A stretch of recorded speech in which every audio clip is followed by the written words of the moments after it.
Good morning everybody. I hope आप सभी अच्छे होंगे। आज की क्लास में हम राइट शेयर के बारे में डिस्कशन करेंगे कि राइट शेयर क्या होती है। तो पहले हमने कॉर्पोरेट अकाउंटिंग का चैप्टर कर रहे थे ना। अब second chapter reduction of preference share, उसमें हमने रिडक्शन ऑफ प्रीफरेंस शेयर्स किया था और उसका मीनिंग किया, कंडीशंस की, और बोनस शेयर किया, बोनस शेयर की कंडीशंस की। अभी हम इसी चैप्टर में जो वो नेक्स्ट टॉपिक करेंगे राइट शेयर। ये भी टॉपिक भी बहुत इंपॉर्टेंट टॉपिक है कि राइट शेयर क्या होते हैं, उसके बारे में डिस्कशन करेंगे। And buy back of share, ये दोनों ही जो टॉपिक हैं बहुत ही इंपॉर्टेंट है। एक राइट शेयर और बाय बैक ऑफ शेयर बहुत ही इंपॉर्टेंट टॉपिक हैं ये। Let's start guys. पहले हम करेंगे राइट शेयर क्या होते हैं। देखो राइट शेयर क्या होते हैं, मैं आपको सिंपल तरीके से समझा दूंगी कि राइट शेयर क्या होती हैं। ठीक है, राइट शेयर जो वो है वो डिस्काउंट पर इशू किए जाते हैं। राइट शेयर क्या होते हैं, जो डिस्काउंट पर इशू किए जाते हैं। राइट शेयर होते हैं जो डिस्काउंट पर इशू किए जाते हैं। इसमें क्या होता है, एक कंपनी है वो क्या करती है, अपने शेयर किसको देती है। एक कंपनी है वो एग्जिस्टिंग होल्डर से, कि जिन्होंने पहले कंपनी से शेयर लिए होते हैं, वो होते हैं एग्जिस्टिंग होल्डर। कंपनी है वो एग्जिस्टिंग होल्डर्स को, कि जो जिन्होंने पहले जो होते हैं कि शेयर खरीदे होते हैं उसी कंपनी से, तो कंपनी क्या बोलती है, कंपनी एग्जिस्टिंग होल्डर को बोलती है कि कंपनी उन्हें ऑफर देती है कि आप हमारे शेयर खरीद लो, आपको फ़ायदा होगा। कि बोलेंगे कि आपको फ़ायदा होगा कि जो हम इशू प्राइस होगा वो मार्केट वैल्यू से कम रखेंगे।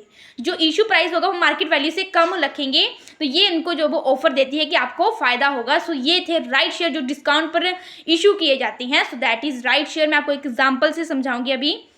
ओके, गाइस ये है राइट शेयर का जो एग्जाम्पल, मैं आपको अभी अच्छे से क्लियर करूँगी। देखो हमारे पास क्या है, कंपनी है। ठीक है, ये क्या है, कंपनी है। तो ये क्या है, शेयर होल्डर। कौन से शेयर होल्डर है, एग्जिस्टिंग शेयर होल्डर। कंपनी थी, उसके क्या थे, एग्जिस्टिंग शेयर होल्डर थे।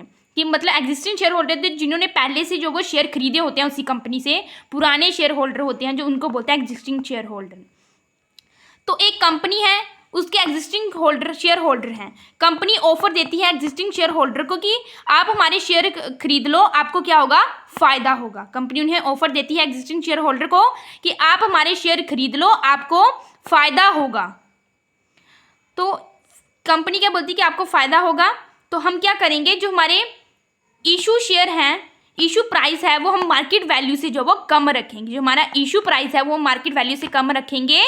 ये है राइट इशू का केस, कि कंपनी बोलती है कि कंपनी शेयर होल्डर्स को, एग्जिस्टिंग शेयर होल्डर को ऑफर देती है आप हमारे शेयर खरीद लो, आपको फ़ायदा होगा। कि हम क्या करेंगे, जो इशू प्राइस है वो मार्केट वैल्यू से कम रखेंगे। ये था example of right share. Right share क्या होते हैं, जो डिस्काउंट पर इशू किए जाते हैं। ये था राइट शेयर। तो इसमें क्या है, इसमें ये भी होता है, इसमें नोटिस दिया जाता है 15 दिन पहले। इसमें नोटिस दिया जाता है, इन्फॉर्मेशन दी जाती है, डेट दी जाती है कि इस डेट से पहले जो आप हमारे शेयर खरीद लीजिए। ये था राइट शेयर। आई होप आप सभी को राइट शेयर का मीनिंग जो अच्छे से क्लियर हो गया है कि राइट शेयर क्या होता है। मैंने आपको बहुत ही ईजी से तरीके से जो अंडरस्टैंड कर दिया है कि राइट शेयर क्या होते हैं। नेक्स्ट हम करेंगे बाय बैक ऑफ शेयर। कि बाय बैक ऑफ शेयर क्या होते हैं, आपको नाम से क्लियर हो रहा है कि बाय बैक ऑफ शेयर। कि बाय बैक ऑफ शेयर क्या होते हैं, ये कंपनी एक्ट 2013 लिख लीजिए अपनी नोटबुक्स पे। कंपनी एक्ट 2013 एंड सेक्शन 68 सब हेड 2 के according. Company act 2013 and section 68 सब हेड 2 के अकॉर्डिंग ये दिया गया है। ये था बाय बैक ऑफ शेयर। तो देखो बाय बैक ऑफ शेयर नाम से आपको क्लियर हो रहा होगा कि बाय बैक ऑफ शेयर क्या होता है, कि कंपनी अपने शेयर क्या करती है, बैक खरीद लेती है। कंपनी क्या करती है, अपने शेयर जो वो वापस ले लेती है, बैक खरीद लेती है। That is by back of share. तो बाय बैक ऑफ शेयर का मैं अभी आपको एक एग्जांपल ना सिर्फ समझाऊंगी, देखना कि बाय बैक ऑफ शेयर क्या होती हैं। सिर्फ मैं आपको एग्जांपल जो वो सिर्फ समझाऊंगी। देखो guys, bye back of share क्या होता है, एक कंपनी थी, उसके क्या थे, शेयर होल्डर थे। कंपनी अपनी शेयर इशू करती है तो शेयर होल्डर्स खरीद लेते हैं। शेयर होल्डर्स के पास क्या, शेयर होल्डर कंपनी के शेयर किसके पास चले गए, शेयर होल्डर के पास चले गए। तो शेयर होल्डर की जो कैपिटल थी वो कंपनी के पास चली गई। तो ये ठीक है, तो ये हो गया इशू का केस। तो इसमें अभी हम करेंगे बाय बैक ऑफ शेयर, कि कंपनी अपने शेयर इशू करती है शेयर होल्डर्स को, कंपनी शेयर होल्डर्स के पास से कंपनी के शेयर चले जाते हैं और शेयर होल्डर की कैपिटल जो वो कंपनी के पास चली जाती है।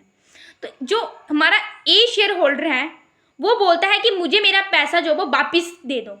ए जो होता है, ए जो पर्सन है, ए जो शेयर होल्डर है, वो क्या बोलता है कि मेरे पैसे मुझे वापिस दे दो। तो ए शेयर होल्डर क्या बोलता है कि हमारे पैसे जो हम हमें वापिस दे दो।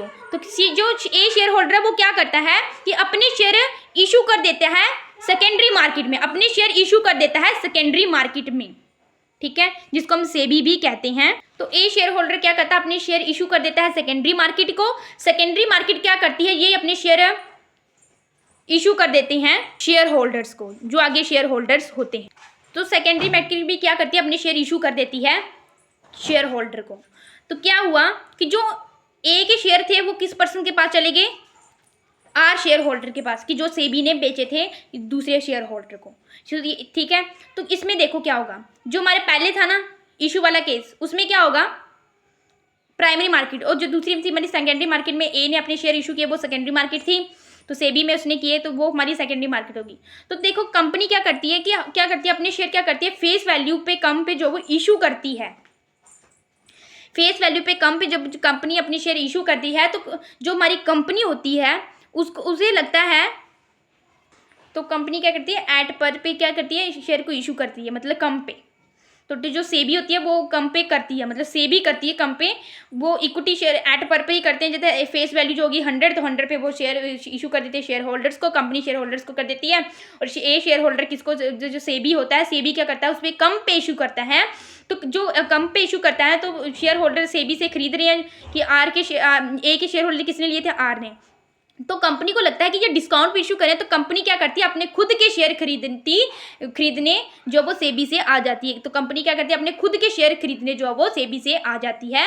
तो ये होता है बाय बैक ऑफ शेयर का मीनिंग, जो मैंने एग्जाम्पल के थ्रू आपको समझाया कि बाय बैक ऑफ शेयर क्या होता है। सो ये था बाय बैक ऑफ शेयर का केस, कि बाय बैक ऑफ शेयर की क्या कंडीशंस होती हैं। अभी मैं वो आपसे शेयर करूंगी कि बाय बैक ऑफ शेयर की क्या कंडीशंस होती हैं। इसकी कंडीशन, जो फर्स्ट इसकी कंडीशन है वो सेम वही है कि ये अथोराइज होना चाहिए आर्टिकल ऑफ एसोसिएशन से, ओके। सेकंड इसमें आती है कि ये स्पेशल रेजोल्यूशन जो वो पास होना चाहिए, इसमें लिमिटेड बाय बैक ऑफ होना चाहिए, क्योंकि इसमें जो बाय बैक है वो लिमिटेड बाय बैक होना चाहिए। और इसमें क्या होता है कि सेबी गाइडलाइंस दी जाती है, इसमें सेबी गाइडलाइंस भी दी जाती हैं। सो ये था हमारा बाय बैक ऑफ शेयर। तो इस चैप्टर में जो मैंने क्वेश्चंस आपको बताए हैं, रिडक्शन ऑफ प्रीफरेंस शेयर और उसके कंडीशंस, बोनस शेयर उसकी बोनस शेयर की condition, right share and buy back of share and buy back of share की condition, this is very important exam point of view. ये मैंने आपको अच्छे से इस चैप्टर जब कंप्लीट कर दिया है। नेक्स्ट चैप्टर अभी हम करेंगे इसका डिवेंचर्स का चैप्टर। सो आई होप आप सभी को अच्छे से ये समझ आया होगा। So thank you guys, bye, take care.